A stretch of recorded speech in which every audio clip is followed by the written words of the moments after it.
Hello everyone, কেমন আছেন সবাই? নোড এক্সপ্রেসের এই ভিডিওতে আপনাদেরকে স্বাগতম। এই ভিডিওতে হচ্ছে আমরা নোড জেএস ইনস্টল করা, নোড জেএস কনফিগারেশন করা, এক্সপ্রেস জেএস আমাদের ইনস্টল করা এবং আমাদের প্রথম নোড এক্সপ্রেস সার্ভার ইনস্টল করা এবং এটা রান করা দেখব। ঠিক আছে, সাথে আমাদের এগুলা টেস্টিং করার জন্য আমি পোস্টম্যানটাও দেখব। ওকে, তো আমরা ফার্স্টে কি করব, আমরা গুগলে গিয়ে নোড জেএস লিখে সার্চ করব এবং সার্চ করার পর আমাদের এই ওয়েবসাইটে দেখতে পারবো। এখানে গিয়ে আপনার যদি নোড জেএস ইনস্টল করা না থাকে, আপনি এখানে ডাউনলোড নোড জেএস দিবেন। ঠিক আছে, দিলে ও আপনার ভার্সনটা দেখে নোড জেএসটা ইনস্টল করে দিবে। ঠিক আছে, তো এটা আমার অলরেডি ইনস্টল করা আছে, তাই আমি ইনস্টল করছি না। এটা করার পর আমরা হচ্ছে এখন আমরা যদি আমাদের সিএমডি লিখি, এখানে যদি আমরা নোড ভি লিখি, ভার্সন লিখি আই গেস, তাহলে নোড জেএস এর ভার্সনটা চলে আসে। তো আমার হচ্ছে নোড জেএস এর কারেন্ট ভার্সনটা 16.15.1। তো আমি যেটা ইনস্টল করেছিলাম, আপনি যদি ইনস্টল করেন এর পরের ভার্সনও চলে আসতে পারে, 18, 20 বা যেটা আছে ওটা চলে আসবে। তো আমরা ফার্স্ট এই যে এখানে দেওয়া আছে, এখানে হচ্ছে কারেন্ট ভার্সন 21.7.1 চলতেছে। নো ওয়ারিস, আমরা আমার যে ভার্সনটা ইনস্টল করা ছিল আমি সেটাই আর কি করছি। তো এরপরে যদি কোনো কিছু কম্পিটেবল না থাকে দরকার আমি আবার পরে ইনস্টল করবো না। ঠিক আছে, তো আমার যে প্রজেক্টস ফোল্ডারটা ছিল এটার ভিতরে হচ্ছে আমি এখন আমাদের ব্যাক এন্ড একটা ফোল্ডার ক্রিয়েট করব। তো আমি হচ্ছে এখন আমরা ফোল্ডারটার নাম দিলাম হচ্ছে সেবা এপিআই। ঠিক আছে, বিকজ এটার ভিতরে আমাদের এপিআই গুলো থাকবে। তো আমি ফোল্ডারে গেলাম, গিয়ে হচ্ছে আমাদের সিএমডি দিয়ে কমান্ড ওপেন করলাম এবং এইখানে আমি কি করব, আমার নোট প্যাকেজ মডিউলটাকে ইনিশিয়ালাইজ করব। তো ফার্স্টে কি রাখবো, npm init, তার মানে হচ্ছে নোট প্যাকেজ মডিউলকে ইনিশিয়ালাইজ করব। তো আমাকে কিছু কোশ্চেন করবে যে প্যাকেজের নাম কি দিতে চাই, তো আমি বলছি যে প্যাকেজের নাম হল সেবা ডট এপিআই সাজেশন করতেছে, এটা দিব, ভালো কথা। তারপরে এটা ভার্সন কি, যেহেতু ফার্স্ট, তো এটা ভার্সন 1.0.0। ডিসক্রিপশন কি আপনি দিতে পারেন যে এটা খালিও রাখতে পারেন, অথবা দিতে পারেন যে this project is for API. ঠিক আছে, এভাবে দিতে পারেন, অথবা খালিও রাখতে পারেন, কোনো সমস্যা নেই। এটা জাস্ট আপনার ওই প্যাকেজ জেসন ফাইলটা তো থাকে আর কি। ঠিক আছে, এটা স্কিপ করলেন। এন্ট্রি পয়েন্ট কি, এন্ট্রি পয়েন্ট হচ্ছে আপনার ইন্ডেক্স ডট জেএস। বেসিক্যালি হচ্ছে মোটামুটি সবাই ইন্ডেক্স ডট জেএস ফাইলেই কাজ করে, কেউ দেখা যাবে সার্ভার ডট জেএস এ কাজ করে। ঠিক আছে, তো ইন্ডেক্স ডট জেএস ও বাই ডিফল্ট সাজেস্ট করতেছে, রিকমেন্ড করতেছে, আমরা এটা রেখে আর কি এটা ইনস্টল করে দিই। ঠিক আছে, পরে টেস্ট কোনো কমান্ড দিতে চাইলে সেটা দিলেন, তো এটা আমার লাগবে না, আমি ইন্টার দিয়ে দিলাম, পরের লাইনে চলে আসলাম। তারপর হচ্ছে গিট রিপোজিটরি। এখন আমাদের যদি কোনো গিটহাবে রিপোজিটরি ক্রিয়েট করা থাকে, ওইখানে এটাকে আমরা কোডটাকে অ্যাড করতে চাই, তখন হচ্ছে এটা দিয়ে দিলাম। ঠিক আছে, তো যেহেতু আমার নাই, আমি হচ্ছে ইন্টার দিয়ে দিলাম, ও হচ্ছে পরের স্টেপে চলে যাবে। তারপর হচ্ছে কিওয়ার্ডস। তো অনেক সময় এরকম হয় যে আমরা কোনো প্রজেক্ট কোনো একটা স্পেসিফিক কিওয়ার্ডস দিয়ে খুঁজে বের করতে চাই। মনে করেন আমি সার্ভিস রিলেটেড প্রজেক্ট বানালাম, বা হেলথ রিলেটেড প্রজেক্ট বানালাম, বা এডটেক রিলেটেড প্রজেক্ট বানালাম। তো স্পেসিফিক কিওয়ার্ডস থাকলে তখন ওই জিনিসটা হচ্ছে আপনার কনফিগার থাকে আর কি। ঠিক আছে, যেহেতু আমার এরকম কিছু নাই, তো আমি এটাকে স্কিপ করতে পারি। এরপর অথর বলছে, কোন অথর মানে কে লিখবে এরকম কিছু, এখানে চাইলে আপনি আপনার নাম লিখতে পারেন। ঠিক আছে, নাম লিখলেন। তারপরে কোনো লাইসেন্স আছে কিনা, ঠিক আছে, অনেক রকমের লাইসেন্স, এমআইটি লাইসেন্স বা এরকম কিছু, তো এগুলো আপাতত স্কিপ করে মানে ইন্টার দিয়ে তারপরে আপনাকে দেখাচ্ছে যে অ্যাবাউট টু রাইট এই জিনিসটা এখানে, মানে আপনি প্যাকেজ জেসনে এই জিনিসগুলো লিখতে যাচ্ছে সেটা আর কি আপনাকে বলছে। তো এটা কি ওকে আছে কিনা, আপনি যদি ইন্টার দেন তার মানে হ্যাঁ ওকে আছে। এবার হচ্ছে ও আপনাকে এটা ক্রিয়েট করে দিচ্ছে। আমরা যদি এখানে যাই, দেখেন প্যাকেজ ডট জেসনটা আমরা দেখতে পাচ্ছি। ঠিক আছে, আচ্ছা, এবার হচ্ছে এটা আমরা ভিজুয়াল স্টুডিও কোড ওপেন করব। তো আমি কোড লিখে স্পেসলে ডট দিলাম, ও আমাকে এটাকে ওপেন করে দিছে। ঠিক আছে, আমি এটাকে কেটে দিই। আর আমরা হচ্ছে এটা এখন হচ্ছে আমরা কি করব, এখানে হচ্ছে আমাদের ফার্স্ট নোড এক্সপ্রেস সার্ভারটা স্টার্ট করব। ঠিক আছে, তো ফার্স্টে কি করব, ফার্স্টে হচ্ছে আমরা একটা ইন্ডেক্স জেএস করব। ঠিক আছে, ইন্ডেক্স ডট জেএস নামে একটা ফাইল ক্রিয়েট করলাম। ওকে, আচ্ছা, ভালো কথা। এখানে আপাতত কিছু করলাম না, মনে করেন আচ্ছা, আমাদের হচ্ছে এই নোড এক্সপ্রেস চলার জন্য আমাদের কিছু ডিপেন্ডেন্সি আছে। ঠিক আছে, ডিপেন্ডেন্সি বলতে হচ্ছে আমাদের এই প্রজেক্টের জন্য কিছু ডিপেন্ডেন্সি আছে। যেমন হচ্ছে আমরা যখন প্রজেক্টটা চালাবো তখন হচ্ছে আমাদের ক্রস ব্রাউজারের ব্যাপার থাকতে পারে, তো এই জন্য হচ্ছে আমার কোর্সে যে এনপিএম প্যাকেজটা সেটা ইনস্টল করব। বা আমি যখন কোনো কনফিডেন্সিয়াল জিনিসটা কাজ করব, তখন হচ্ছে আমার ইনভায়রনমেন্ট ভ্যারিয়েবল নিয়ে কাজ করা লাগতে পারে। ঠিক আছে, ওখানে কিছু সেভ রাখতে পারি বা কিছু আনতে পারি, তো এই জন্য আমাদের ডট ইএনভি যে এনপিএম প্যাকেজটা আছে সেটা লাগতে পারে। তারপরে হচ্ছে আমার তো এক্সপ্রেস তো লাগবেই, তারপর আমরা হচ্ছে ডেটাবেস হিসেবে মঙ্গোডিবি ইউজ করতেছি, তো মঙ্গোডিবির এনপিএম প্যাকেজটাও ইনস্টল করতে হবে। তো আমরা আমাদের নেসেসারি যে সকল প্যাকেজগুলো আছে সেগুলো আমরা ইনস্টল করে ফেলি, চলেন। তো আমি টার্মিনালে গিয়ে কমান্ড দিয়ে দিই, আমার হচ্ছে npm ইনস্টল, কি কি ইনস্টল করব, আমি হচ্ছে কোর্স ইনস্টল করব, তারপর আমি হচ্ছে ডট ইএনভি ইনস্টল করব, তারপর হচ্ছে আমার এক্সপ্রেস যে এক্সপ্রেস সার্ভারটা লাগবে এক্সপ্রেস ইনস্টল করব, তারপর হচ্ছে আমি MongoDB ইনস্টল করব। আর আরেকটা জিনিস লাগবে, সেইটা হচ্ছে আমাদের নোটবন। নোটবন জিনিসটা কি করে, ও হচ্ছে আপনার কোনো চেঞ্জেস হলে সার্ভারটাকে অটো রিস্টার্ট দেয়। তো আপনার কোনো চেঞ্জেসের জন্য প্রত্যেকবার বারবার আর কি আপনার বারবার আর কি সার্ভারটাকে অফ করে অন করা লাগবে না। ঠিক আছে, মনে করেন আপনি কোনো কিছু লিখলেন এবং ওটা যদি চেঞ্জ করেন, সার্ভারটা যদি রানিং থাকে ওইটা দেখা যাবে না। ঠিক আছে, বাট আপনি যদি নোটবন দিয়ে রাখেন, নোটবন দিয়ে সার্ভারটা অন করেন, ও হচ্ছে আপনার পুরো প্রজেক্টটাকে দেখবে। যদি কোনো চেঞ্জেস হয়, ওই চেঞ্জেসটা অনুযায়ী সার্ভারটাকে আবার রিস্টার্ট করবে, যাতে হচ্ছে আপনার আবার সার্ভারটা অফ করে অন করার দরকার পড়ে না এবং আপনার কোনো চেঞ্জেসের দরকার পড়ে না। ঠিক আছে, তো এই জন্য নোটবনটা ইনস্টল করব। আর লাস্টলি হচ্ছে, যেহেতু আমরা এই প্রজেক্টে পেমেন্ট গেটওয়ে দেখবো, তো আমরা হচ্ছে এসএসএল কমার্সের যে এনপিএম প্যাকেজটা আছে সেটা ইনস্টল করব। তো এটা হচ্ছে এসএসএল COMMERZ এসএসএল কমার্স, এবং এটা হচ্ছে LTS। ঠিক আছে, এটা হচ্ছে ওদের যেই এনপিএম প্যাকেজটা সেইটা। তো আমাদের এই জিনিসগুলো লাগবে পুরো প্রজেক্টের জন্য, তো আমরা হচ্ছে পুরো জিনিসটাকে ইনস্টল করে ফেলি। তো এটা ইনস্টল হতে বেশিক্ষণ লাগার কথা না, আমরা কিছুক্ষণ দেখি, এই তো হয়ে গেছে, দেখছেন, উইথিন এ ফিউ সেকেন্ডস ইনস্টলটা হয়ে গেল। আচ্ছা, গ্রেট। তো আমরা যদি এখন আমাদের প্যাকেজ জেসনটা দেখি, দেখেন আমাদের যা যা দরকার ছিল, দেখেন ডিপেন্ডেন্সি সব কিন্তু এখানে চলে আসছে। ঠিক আছে, গ্রেট। তাহলে এখন আমরা কি করব, এখন হচ্ছে আমরা এখানে কিছু কাজ আছে, যেমন আমি এখানে কি লিখলাম, কনসোল লগ, কথার কথা আমি লিখলাম যে মনে করেন 1 2 3। ঠিক আছে, তো আমি এখন এটাকে কিভাবে চালাবো বলেন, আমি যদি এখানে নোড index.js দিই, তাহলে ও আমাকে দেখাবে 1 2 3। ঠিক আছে, আচ্ছা, এখন যদি এখানে 1 2 3 জায়গায় আমি মনে করে দিলাম 4 5 6, তাহলে আমার কি করতে হবে, আমার এইখানে গিয়ে আবার নোড index.js দিলে তখন আমি দেখতে পারবো 4 5 6। বাট আমি যদি চাই না, আমার এই চেঞ্জেসটা আমি এই চেঞ্জ করার সাথে সাথে যখন আমি সেভ করব, এখানে রিফ্লেক্ট করে, তখন এটাকে আমার একটা সার্ভারের মাধ্যমে অন করে রাখতে হবে।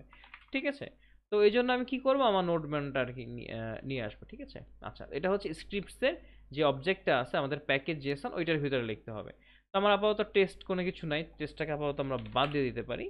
আমি যেটা করবো, আমি ফার্স্টে স্টার্ট নামে একটা স্ক্রিপ্ট লিখবো। ঠিক আছে, এবং এটার ভিতরে দিয়ে দেবো যে নোড index.js।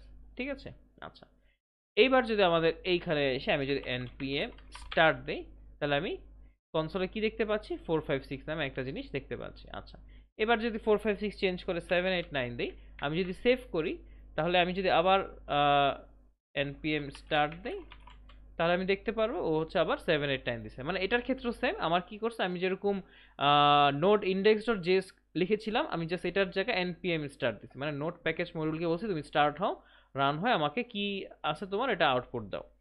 এখন এই জিনিসটা আমি যদি চাই অটো করতে, তখন হচ্ছে আমার নোট বন লাগবে। ঠিক আছে, তো ওইটার জন্য হচ্ছে আমি একটা কাজ করব, আমি হচ্ছে আরেকটা কমান্ড বানাবো, ওর নাম দিয়ে দিলাম মনে করেন dev, এবং এইখানে দিব হচ্ছে নোডমন index.js। ঠিক আছে, আচ্ছা, এইবার যদি আমাদের সার্ভারে এসে আমি ক্লিয়ার করে দিই যে npm run dev, তার মানে কি করলাম, আমি ডেভেলপমেন্ট ভার্সনে এই জিনিসটা করব। ইন্টার দিলাম, সাথে সাথে দেখেন আমার নোটবন সার্ভারটা কিন্তু অন হয়ে গেছে। দেখছেন, ও কি বলছে, restart at any time inter RS. তুমি যদি সার্ভারটাকে রিস্টার্ট দিতে চাও, তুমি আরএস দিবা। ঠিক আছে, কোনো পাথ দেখতে চাইলে এটা করবা। এটা কোন কোন এক্সটেনশন দেখতেছে, ও জেএস এমজেএস সিজিএস জেএসএন সব কিছু দেখবে, এরকম আর কি।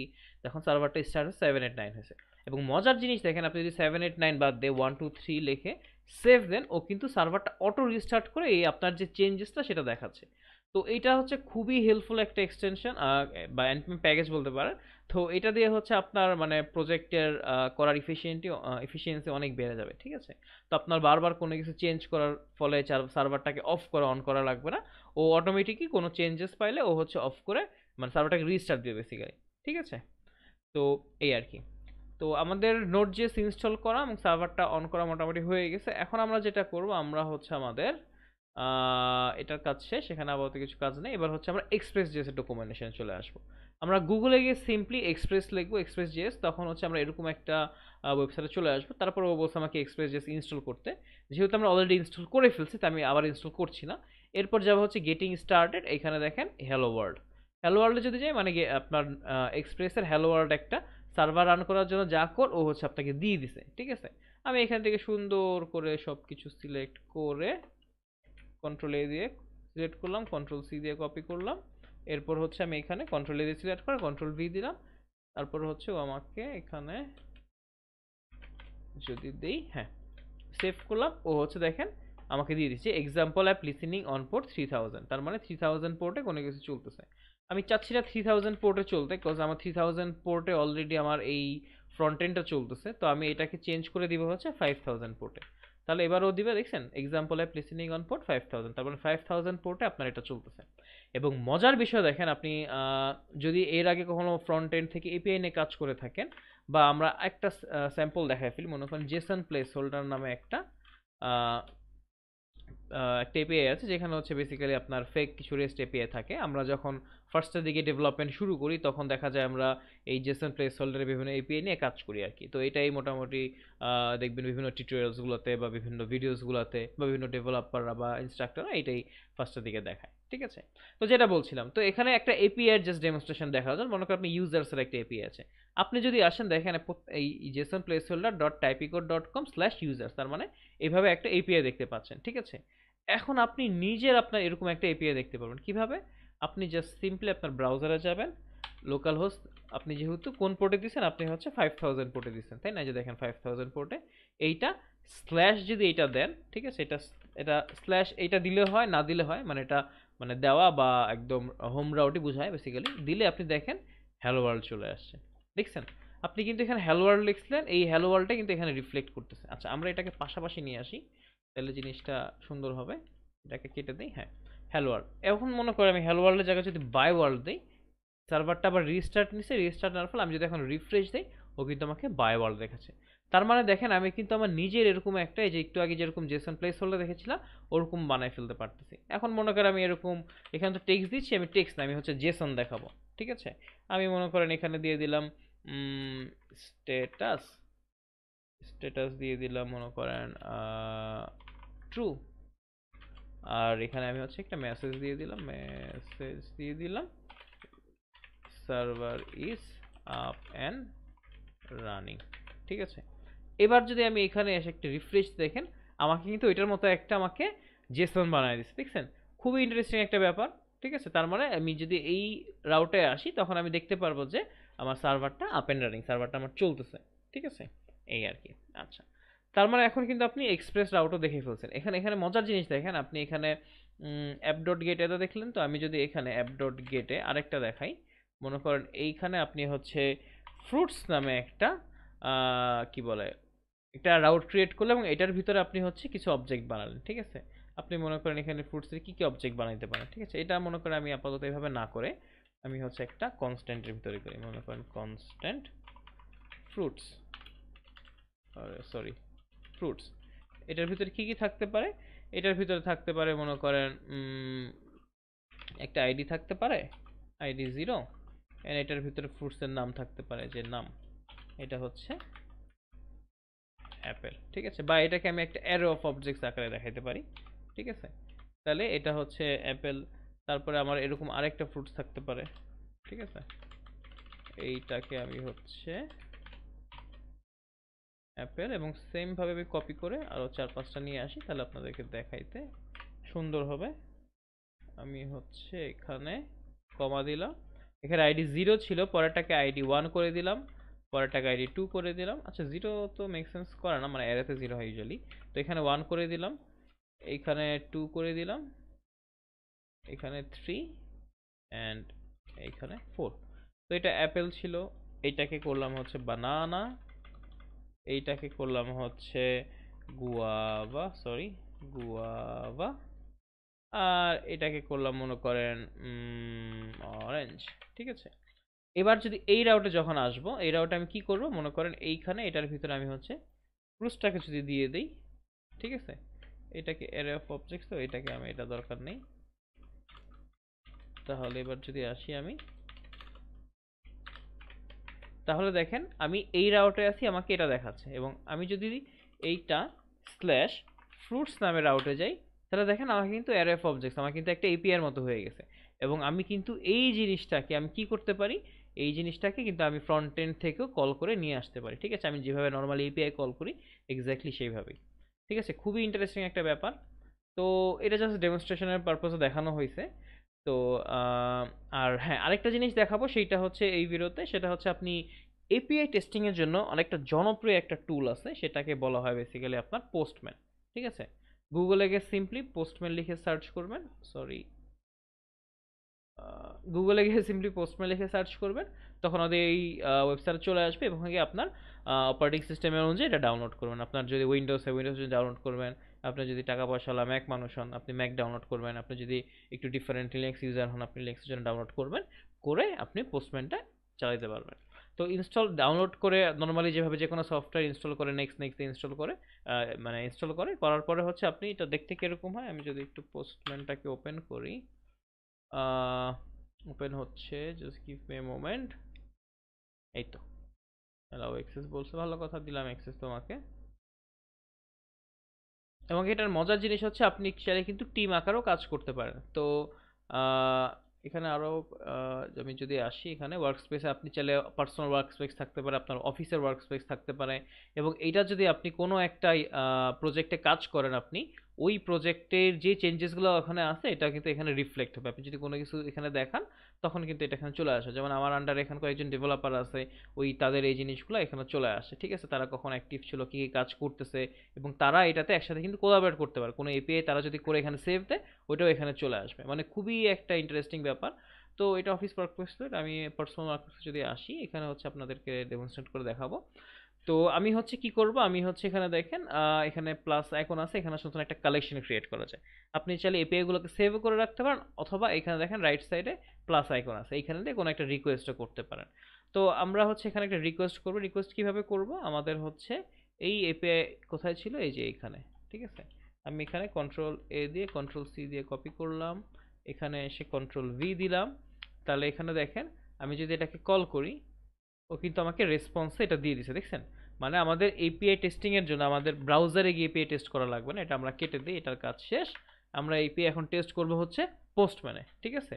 তো এখন থেকে যদি আমরা কোনো এপিআই টেস্ট করি আমরা কোথায় করব, পোস্টম্যানে করব। ওকে, কিভাবে করব, আমরা এই যে মেথড, গেট মেথড হইতে পারে, এপিআই পোস্ট মেথড হইতে পারে, put method, patch method, delete method, what ever it is, just এখানে মেথডটা সিলেক্ট করবেন, তারপর এপিআই এন্ড পয়েন্টটা ইউজ করবেন। যদি পোস্ট হয় তখন কি করবেন, এটার বডির ভিতরে ডেটা পাঠিয়ে দিবেন, ঠিক আছে। এখানে র এর ভিতরে জেসন, এগুলো আস্তে আস্তে আমরা দেখবো। আমি জাস্ট আপাতত সেট আপ করলাম জিনিসগুলো, যাতে আমরা পরবর্তী ভিডিওগুলো এগুলো ঠিক মতো করতে পারি, ঠিক আছে। এবং আপনাকে কিন্তু একদম সুন্দর ফরম্যাট করে ডেটাগুলো দিয়ে দিচ্ছে, ঠিক আছে। আপনি মনে করেন ফ্রুটস না, আপনি এখন দেখতে চাচ্ছেন একদম হোম রাউটে। হোম রাউটে কি ছিল আমাদের, হোম রাউটে ছিল হচ্ছে status true, server is up and running, ঠিক আছে। তো এই ভিডিও এতটুকুই থাকছে, নেক্সট ভিডিওতে হচ্ছে আমরা নতুন কোনো টপিক নিয়ে আলোচনা করব। ধন্যবাদ সবাই।